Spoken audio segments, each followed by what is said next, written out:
ہجرت فرما گئے اور مدینہ پر آقا کریم صلی اللہ علیہ وسلم نے جا کر فرمایا لوگوں قولوا لا الہ الا اللہ، لوگوں قولوا لا الہ الا اللہ انا محمد رسول اللہ صلی اللہ علیہ وسلم۔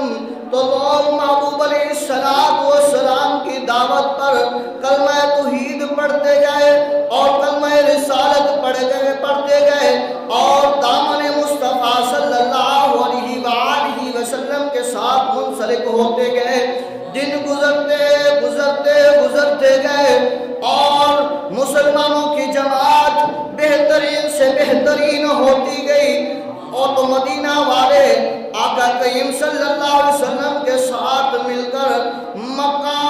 بیت اللہ شریف کی طرف آئے تو بیت اللہ شریف کو آپ نے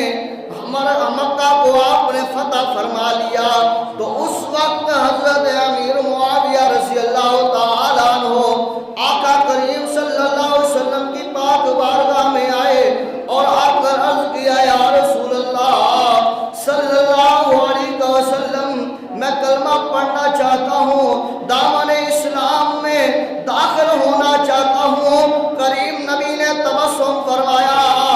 اور صحابی رسول امیر المؤمنین حضرت امیر معاویہ رضی اللہ تعالی عنہ کلمہ پڑھ کر دامن اسلام میں شامل ہو گئے۔ یہ آپ کا ایمان لانا تھا کہ جب مدینہ سے مکہ آپ تشریف لائے، آقا کریم صلی اللہ علیہ وسلم جب فتح مکہ فرمایا تو حضرت امیر المؤمنین حضرت امیر معاویہ رضی اللہ تعالیٰ عنہ کلمہ پڑھ کر دامن مصطفیٰ صلی اللہ علیہ وآلہ وسلم میں شمولیت اختیار کر لی۔ اللہ اکبر۔ اور آپ کے لیے آقا کریم صلی اللہ علیہ وآلہ وسلم نے دعا فرمائی